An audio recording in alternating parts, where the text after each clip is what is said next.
आज आपण लातूर जिल्ह्यातील एक आदर्श गाव म्हणून ओळखलं जाणारं जे काही गाव आहे ते म्हणजे नागतीर्थवाडी या गावी आहोत. नागतीर्थवाडी या गावचा फार मोठ्या प्रमाणात विकास झालेला आहे. या गावची लोकसंख्या केवळ 500च्या घरात आहे आणि कुटुंबसंख्या जर बघितलं 100 आहे. परंतु या गावाचा अक्षरशः कायापालट झालेला आहे. लातूर जिल्ह्यातील एक आदर्श गाव म्हणलं तर कदाचित चुकीचं होणार नाही. आणि या गावाचा जो काही कायापालट झालेला आहे तो कायापालट धोंडराज गुणाले या युवकांनी केलेला आहे. आणि आज जिल्हा परिषद निवडणुकीच्या माध्यमातून म्हणा किंवा निमित्ताने आज मला सहज या गावामध्ये येण्याचा योग आला आणि गावामध्ये झालेली जी काही विकास कामे पाहिल्यानंतर अक्षरशः एक पत्रकार म्हणून मी देखील अवाक झालो की एक युवक जर ठरवला तर गावाचा काय कायापालट होतो त्याचं एक मूर्तिमंत उदाहरण म्हणजे नागतीर्थवाडी होय. आणि याच पार्श्वभूमीवर आज आपण जे नागतीर्थवाडी गावाचा कायापालट केलेले जे काही युवक आहेत ते सध्या जिल्हा परिषदेची जी काही निवडणूक चालू आहे तर भारतीय जनता पार्टीचे ते जिल्हा परिषद बोरळ गटाचे उमेदवार आहेत. आणि याच पार्श्वभूमीवर आज आपण त्यांच्याशी संवाद साधून त्यांनी गावाचा केलेला जो काही कायापालट आहे कशा प्रकारचे त्यांनी गावाचा कायापालट केलेला आहे हे आपण त्यांच्याशी संवाद साधून जाणून घेण्याचा प्रयत्न करा. सर नमस्कार. नमस्कार सर सर्वप्रथम तुमचं खूप खूप अभिनंदन.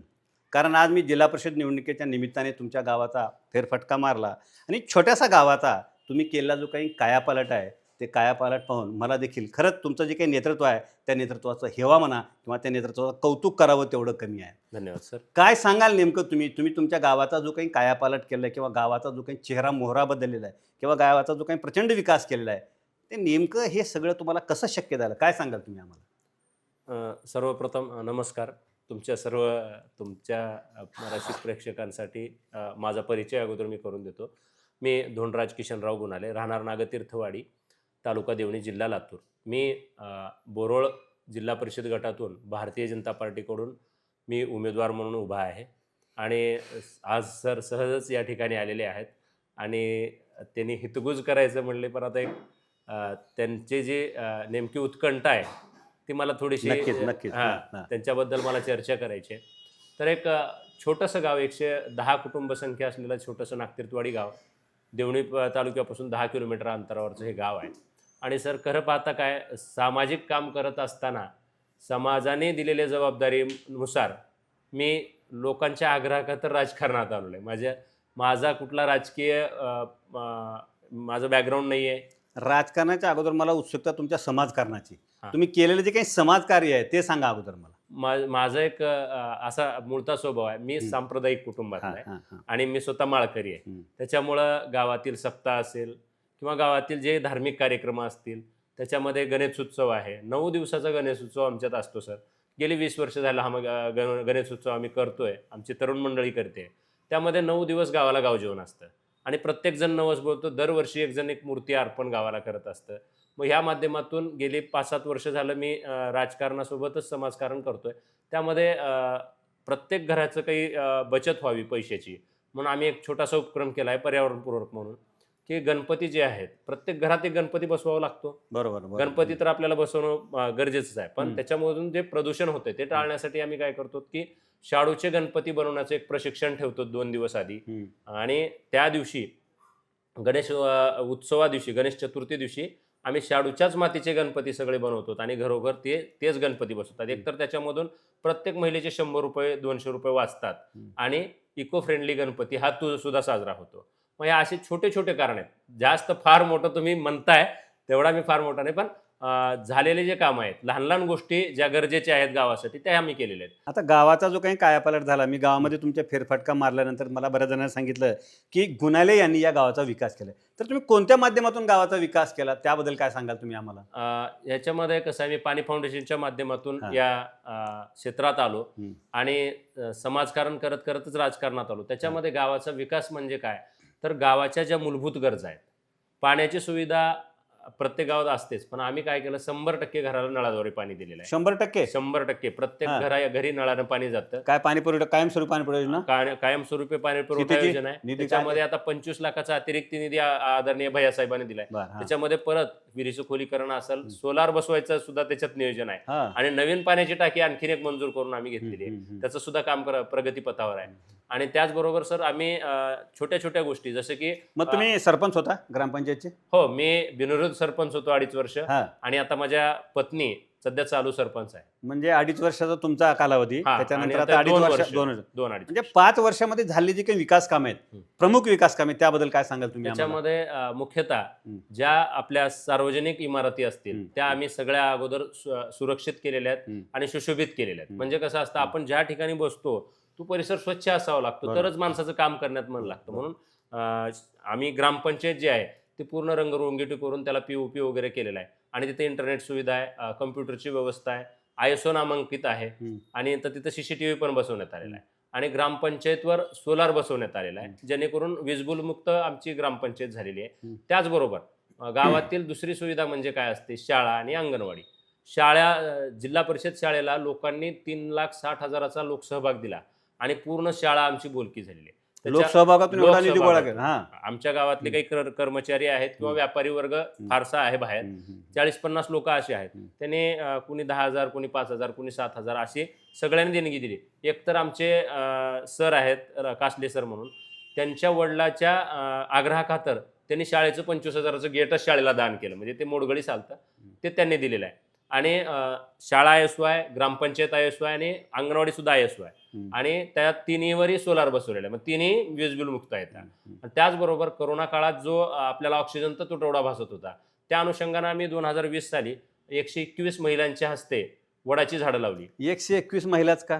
म्हणजे आपली 110 कुटुंब संख्या आणि आलेले जे काही प्रतिनिधी होते किंवा लोकप्रतिनिधी असतील आणि अधिकारी असतील, असे मला काय सांगितलं गावामध्ये फिरत असताना की गावामध्ये 121 सौभाग्यवती आहेत आणि त्यामुळे त्यांच्या नावाने 121 गावं लावले असं काहीतरी, म्हणून म्हणलं. म्हणजे कसं, त्या झाडाची सगळ्यात जास्त महिलाच्या जीवनात महत्व कशाचं आहे, तर वटसावित्री पौर्णिमेचं, आणि त्या दिवसाचं औचित्य साधून आम्ही वडाची झाडं लावली. याच्यामध्ये 2 गोष्टी, एक तर त्यांचं कनेक्शन जे बॉन्डिंग आहे ते वाढणार आहे आणि त्या वटसावित्री दिवशी दरवर्षी त्याच झाडाची पूजा ती महिला करत आहे. आता म्हणजे वटसावित्री हे जो काही सण आहे एक आगळा वेगळा तुमच्या गावात, पर्यावरणपूरक आम्ही त्याला केलेला आहे. म्हणजे प्रत्येक महिलेसाठी एक तुम्ही त्या ठिकाणी वडाचं झाड लावलेलं आहे आणि त्यांचं नाव दिलेलं आहे त्याला, सौभाग्यवती त्या महिलेचं नाव आणि त्यांच्या घरच्यांचं आणि आडनाव, असा प्रकार आम्ही त्याच्यामध्ये केला. अफलातून आहे मग कल्पना. हो, म्हणजे काय, जसं सुचल तसे कामं करत गेलेले आहेत. त्याच्यानंतर अंगणवाडी आपण नवीन बांधकाम केलेली आहे. एक छोटीशी 20 विद्यार्थ्यांसाठी अभ्यासिका त्या ठिकाणी तयार करून ठेवलेली आहे आणि मुलांना थोडंसं त्या ठिकाणी स्वच्छालयाची गरज होती. शाळेतलं शौचालय जे आहे एकदम सार्वजनिक म्हणल्यानंतर कसं असतं की थोडीशी घाण असते, पण त्या ठिकाणी तुम्ही आजही जाऊन बघा, तुम्ही आता काही ठिकाणी बघितलं आणि तुमच्या आणखी वृक्षारोपण पण बघायला मिळते. वृक्षारोपण काय नेमकं म्हणजे ते पाणी फाउंडेशन मध्ये जे आम्हाला बक्षीस भेटतं, त्या पाणी फाउंडेशनच्या बक्षिसामधून गायरान होतं मोकळं, जिथं अतिक्रमण होतं, लोकांना आम्ही विनंती केली, त्यांनी ते काढून घेतलं आणि त्या ठिकाणी 560 चिंचेची झाडे लावली, त्याला ड्रिप केलं आणि जिल्हा परिषदेच्याच माध्यमातून मी आता ज्या जिल्हा परिषदेसाठी मी थांबलोय तसा एक जिल्हा परिषदेचा निधी आणून ताराचं कंपाऊंड 5 एकरला त्या करून त्याला सुरक्षित ठेवण्याचं काम आम्ही केलेलं आहे. तुमचं गाव म्हणजे एक पुरस्काराचं गाव म्हणून ओळखलं जातं. किती पुरस्कार मिळाले गावाला आणि तुम्हाला, त्याबद्दल थोडक्यात सांगा जरा. कसं आहे, गावाची सुरुवातच अफलातून झालेली आहे. म्हणजे 2003 साली हे गाव एका दुसऱ्या ग्रामपंचायतीपासून चौनी परग्यापासून विभक्त झालं. तेव्हा राष्ट्रपती APJ अब्दुल कलाम साहेबांच्या हस्ते गावाला राष्ट्रपती पुरस्कार मिळाला. कशामुळे राष्ट्रपती पुरस्कार? हो, तर 2004 आणि 5 साली लोकांच्या सहभागामुळं आणि सहकार्यातून पूर्ण गाव हागणदारी मुक्त झालं आणि त्या स्वच्छ निर्मल ग्रामसाठी राष्ट्रपती APJ अब्दुल कलाम साहेबांच्या हस्ते गावाचा गौरव करण्यात आला. तिथून गावाची सुरुवात झालेली आहे आणि आमच्या लहानपणापासून ते बघत आल्यामुळे ते आमच्या पूर्ण अंगभूत रुजलेलं आहे. त्याच्यानंतर 2005 मध्ये स्वच्छ भारतचा सन्मान भेटला महाराष्ट्राचा आणि 7-8ला तंटामुक्त गाव, म्हणजे एकही तंटा नसलेलं गाव. त्याच्यानंतर संत गाडगे बाबा ग्राम स्वच्छता अभियान 9-10 मध्ये, 11-12 मध्ये सुंदर शाळा पुरस्कार. त्याच्यानंतर 2017-18 मध्ये आपलं महात्मा गांधी तंटामुक्त गाव. त्याच्यानंतर 18-19ला पाणी फाउंडेशनचा दुसरा तालुक्यातला क्रमांक. कोणतं पुरस्कार मिळायचं राहिले का मला हे विचारायचं. पुरस्कार तसे बरेच आहेत आणि आम्ही योजनेवरच काम करणारे गाव आहे. हे सगळं शक्य कशामुळे आहे, तर गावाचा जो सहभाग आहे की काहीतरी एक धडाडीनं मुलगा करतोय तर सगळ्यांचं सहकार्य आणि आशीर्वाद राहतंय, म्हणून त्याने पूर्णपणे झोकून देऊन माझ्यासोबत कामाला राहतात. सर, तुम्ही 2.5 वर्ष सरपंच होतात, तुमची पत्नी आता 2.5 वर्षापासून सरपंच आहेत. एक सरपंच पदावर तुम्ही काम करता आणि तुम्ही छोट्याशा गावाचा एवढा कायापालट केला. जर समजा तुम्ही बोरळ जिल्हा परिषदमधून निवडून आलात तर या जिल्हा परिषदचा कशा प्रकारचा कायापालट कराल, काय सांगाल तुम्ही आम्हाला? नक्कीच सर्व जनतेचा तर आशीर्वाद राहणारच आहे. आणि निवडून आल्याच्या नंतर आदरणीय संभाजीभाई पाटील निलंगेकर साहेबांनी माझं गावातलं काम एक आणि पक्षातली निष्ठता पाहून या दोन गोष्टीचा संगम होऊन मला ही मोठी या ठिकाणी उमेदवारी त्यांच्या मार्फत भेटलेली आहे. मी सर्वप्रथम त्यांचे धन्यवाद व्यक्त करतो. आणि गावात लागतेच काय, पायाभूत सुविधा, पाणी, आरोग्य, शिक्षण या गोष्टीवर महत्त्व देणं खूप गरजेचं आहे. आणि या चालत्या काळानुसार डिजिटलायझेशन महत्त्वाचं आहे. जसं की मी आत्ताच तुम्हाला म्हणजे ऑन रेकॉर्ड आता चालू आहे, पण त्याच्या अगोदरही तुम्हाला सांगितलं की सर आमच्या गावात कसं आहे, स्पीकर बसवलेले आहेत पूर्ण गावात. एका ठिकाणून बोललं तर सगळ्या गावाला ऐकू जातं. आणि त्याच्यामध्ये सकाळी धार्मिक गाणी असतील, 7च्या बातम्या असतील, हे आम्ही प्रसारित करत असतो. आणि 2022 मध्ये मोफत वायफाय सुविधा देणारं पहिलं गाव मराठवाड्यातलं झालेलं आहे. काय म्हणता? हो. आणि त्याचबरोबर आता गावामध्ये आम्ही ज्या ज्या सुविधा केल्या आहेत, अंडरग्राऊंड ड्रेनेज केलेले आहेत, रस्ते केलेले आहेत, नाल्या केलेल्या आहेत.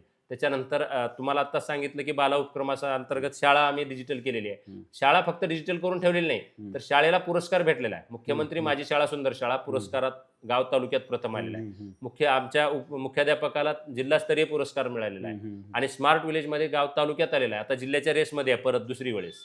आणि आत्ता नुकताच मागच्या 2 महिन्याखाली संत गाडगेबाबा ग्राम स्वच्छता अभियानाचा दुसरा पुरस्कार सुद्धा, पहिला पुरस्कार जिल्ह्यातला, तो आमच्या गावाला मिळाला. आता आम्ही विभागात प्रयत्न करत आहोत आणि राज्यातही सगळ्याच्या आशीर्वादानं आम्ही पोहोचू. सर, तुमच्यातली विकासाची दृष्टी, तुमच्यातलं नेतृत्व आणि युवा म्हणून भाजपचे माजी मंत्री आमदार संभाजीराव पाटील निलंगेकर किंवा भाजपचे युवा नेते अरविंद पाटील निलंगेकर यांनी तुम्हाला उमेदवारी दिली आहे. मग आता तुमचं तर या पंचकृषीमध्ये नाव आहे. कारण आम्ही पण ऐकलंय की एक युवा नेतृत्व म्हणा किंवा एक चांगला अशा प्रकारचा आदर्श सरपंच म्हणून तुमची ख्याती आहे. मग या परिसरामध्ये तुम्हाला आता प्रचारामध्ये निश्चितपणे त्याचा फार मोठा फायदा होतो, काहीच अडचणी येत नसतील असं मला वाटतं. काय नेमका अनुभव? अडचण तर काही नाही. आणि मतदारांचा प्रतिसाद कसा आहे तुम्हाला?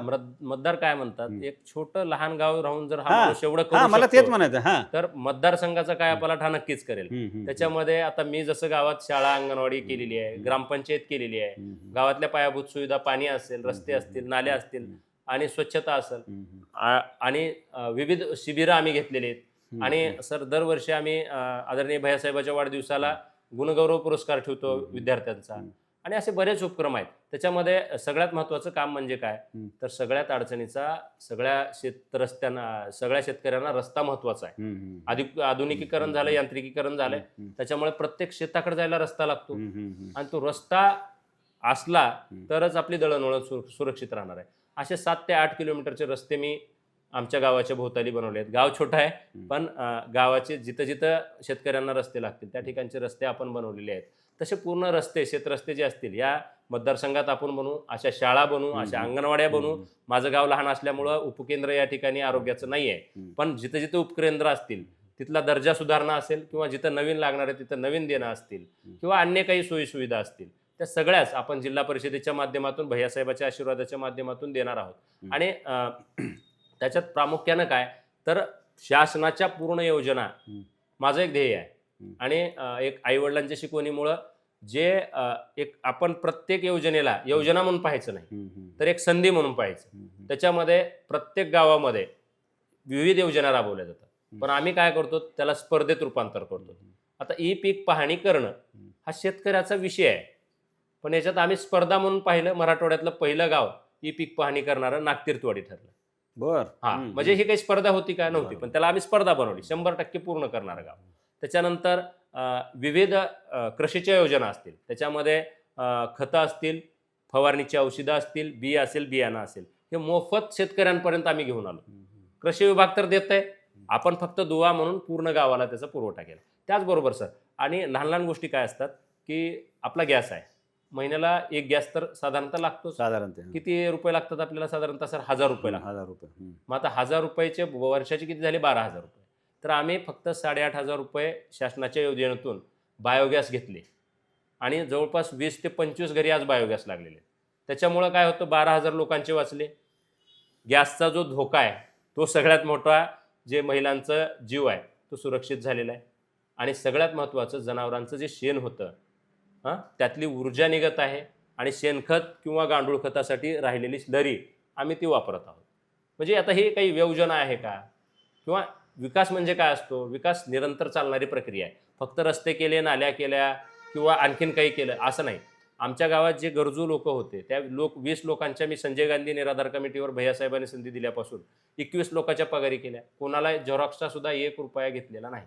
म्हणजे अशी पारदर्शकता राहणं गरजेचं आहे आणि प्रत्येक येणारा निधी नागतीर्थवाडीला खेचून आणण्यात मला यश आलेलं आहे आणि मला आशीर्वाद पण तसा सगळ्यांचा राहिलेला आहे आणि लहान-लहान ज्या गोष्टी असतील त्या खेचून आणण्याचं काम मी या ठिकाणी केलं. तसं मतदारसंघात करण्याचा माझा मानस आहे.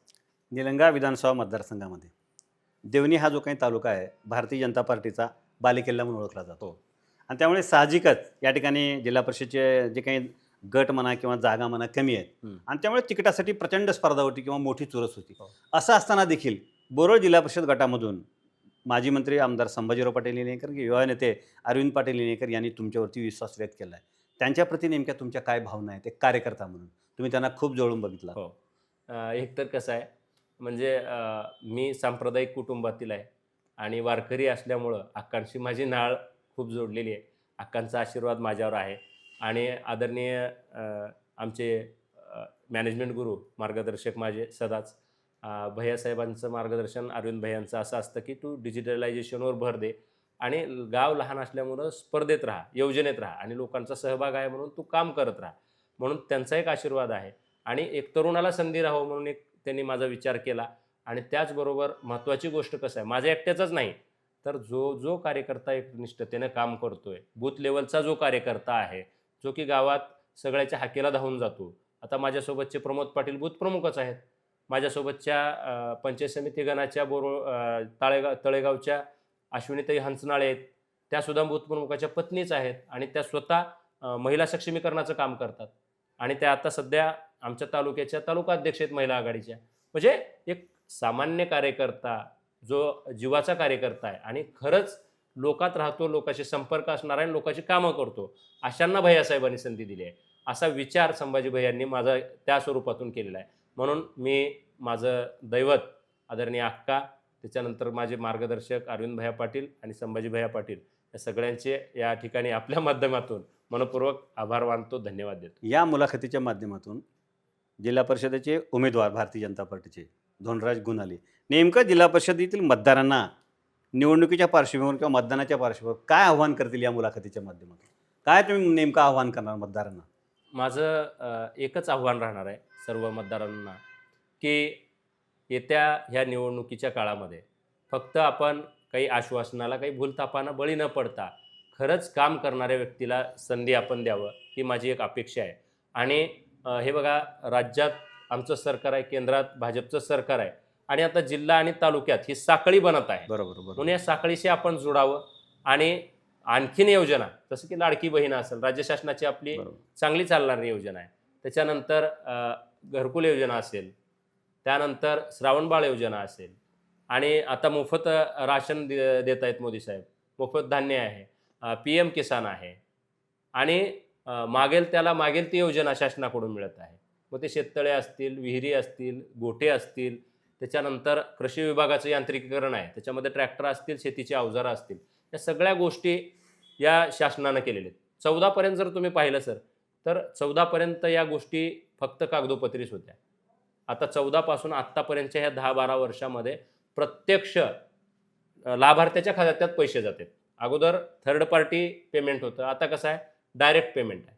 शासनाकडून लाभार्थ्याच्या खात्यात पैसे जातात. म्हणून हे पारदर्शी व्यवहार करणारं सरकार आहे आणि पारदर्शी काम करणारे आमच्यासारखे सगळेच कार्यकर्ते आहेत. त्याच्यामुळं जिल्हा परिषद बोर्ड गटातून मी धोंडराज किशनराव गुणाले, आपण सर्व मतदार बंधू भगिनी आणि माऊलींना मी विनंती करतो की आपण सर्वांनी मला जास्तीत जास्त मताने आपण आपला आशीर्वाद ठेवावा. त्याचबरोबर माझ्यासोबतचे बोरोळ गणातील प्रमोदजी पाटील यांनासुद्धा भरघोस मताने आपण विजयी करावं आणि त्याचबरोबर तळेगाव पंचायत समितीमध्ये आमच्या भगिनी अश्विनीताई हंचनाळे असतील, यांनासुद्धा आपण जास्तीत जास्त मताधिक्य, माझ्या बरोबरीचं मताधिक्य द्यावं, हे आपल्या माध्यमातून सर्व मतदारांना मी विनंती करतो. सर, बोरोळ गटातून जिल्हा परिषद सदस्य म्हणून निवडून आल्यानंतर प्राधान्याने पहिलं काम कोणतं करणार? सगळ्यात महत्त्वाचं आहे त्याच्यामध्ये आत्ता मी फिरत असताना आता काय विकास हा निरंतर चालणार आहे. त्या गावच्या काही अडचणी आहेत, त्या मी सगळ्या लिहून ठेवलेल्या आहेत आणि भैयासाहेबांनी आम्हाला सांगितलं की सगळ्या अडचणी लिहून घ्या आणि त्या ठिकाणी मनमोकळ्यापणे शब्द द्या. येत्या 6 महिन्यात ते वर्षामध्ये आपण जिल्हा परिषदच्या माध्यमातून असेल, आमदार फंड असेल, DPDC असेल, इतर अनेक योजना असतील, त्याच्यामधून ही सगळी कामं आपण पूर्ण करणार आहोत. याचं आश्वासन भैयासाहेबांनी दिलं. भैया पाठीशी असल्यामुळं आम्ही आश्वासन प्रत्येक ठिकाणी देत आहोत. आणि येत्या काळामध्ये काही राहिलेले शिल्लक गाव रस्ते असतील, जोड रस्ते असतील, त्याच्यानंतर सगळ्यात महत्त्वाचा विषय आहे शिक्षणाचा. शिक्षण असेल, अंगणवाडी आणि जिल्हा परिषद शाळा या आपल्याच जिल्हा परिषदेच्या काळात बोलक्या झालेल्या आहेत. त्यांचा नूतनीकरण झालं असेल किंवा दर्जा सुधारणा झाली असेल त्याचमध्ये झालेली आहे. आणि आरोग्य केंद्र असेल. आणि सगळ्यात महत्त्वाचं सर की प्रत्येक योजना ही राज्यस्तरावरून जिल्हा स्तरावर येते आणि जिल्हा स्तरावरून आपल्याला गाव लेवलला म्हणजे त्या प्रत्येक लाभार्थ्यापर्यंत न्यायचं आपण एक माध्यम बनणार आहोत. म्हणून माझं एकच दृष्टिकोन राहणार आहे, प्रत्येक योजना मी जसं गावात स्पर्धात्मक घेऊन आली तसेच सगळ्या गावामध्ये स्पर्धात्मक त्या सगळ्या गोष्टी घेऊन येण्याचं काम मी असंच करत राहणार. गुणालेजी, तुम्ही जिल्हा परिषद सदस्य म्हणून निवडल्यानंतर तुमच्या मतदारसंघामध्ये प्राधान्याने पहिलं काम कोणतं करणार? पहिल्या कामामध्ये माझं जे आहे, आता मी गावोगाव फिरतो, त्याच्यामध्ये काही सर्वे झाला आहे. त्याच्यामध्ये जे निराधार लोक आहेत त्यांच्या राहिलेल्या पगारी पूर्ण करणं, विधवा असतील, अपंग असतील, निराधार असतील, यांच्या पगारी करणं हा एक मुद्दा आहे. आणि दुसरा मुद्दा काय की त्यांच्या काही जणांच्या पगारी चालू होत्या, त्या काही कारणास्तव बंद पडल्यात. कुणाच्या KYC असतील, कुणाचा आधार अपडेट असेल, त्या आपण येत्या 3 महिन्यात सगळेच प्रश्न त्यांचे निकाली काढायचे. त्याचबरोबर सगळ्यात महत्त्वाची योजना आहे लाडकी बहीण. लाडक्या बहिणीचे काही हप्ते आता कोणाचे अडकलेले आहेत किंवा काही अडचणीमुळे ते बंद पडत आहेत, तर त्या सुद्धा सुरळीत चालू करण्याचं काम, एकंदरीत महिला सक्षमीकरणाचं काम येत्या 3 महिन्यात आपल्याला निकाली काढायचं आहे. आणि ते पूर्ण मी करणारच आहे, असा माझा निर्धार आहे. आणि त्याचबरोबर गावागावात काही पाणी प्रश्न उद्भवत आहेत. जसं मी माझ्या गावाला 100% पाणी केलोय, तसं आता माझं गाव छोटं आहे, पण मी निलंग्याला काही ठिकाणी अभ्यास केलेला आहे. आणि लातूरमध्ये बऱ्याच ठिकाणी पाण्याच्या ज्या पुरवठा योजना आहेत तिथला अभ्यास करून मी एक सर्वे काढलेला आहे. आणि माझा असा निर्धार राहणार आहे की येत्या 6 महिन्याच्या आत, म्हणजे या पावसाळ्याच्या आत, येत्या उन्हाळ्याची टंचाई भासण्याच्या आत आपल्याला पाणी प्रश्न पूर्ण या मतदारसंघाचाच नव्हे तर तालुक्याचा पाणी प्रश्न आपल्याला मिटवायचा आणि प्रत्येक घराला नळाद्वारे पाणी द्यायचं. म्हणजे महिला सक्षमीकरण आणि पाणी या प्रश्नाला प्राधान्याने तुम्ही सोडवणार. 2 मुद्दे महत्त्वाचे. धन्यवाद सर, तुम्ही आम्हाला वेळ दिलात, आमच्याशी संवाद साधला, त्याबद्दल आपले खूप खूप आभार. धन्यवाद.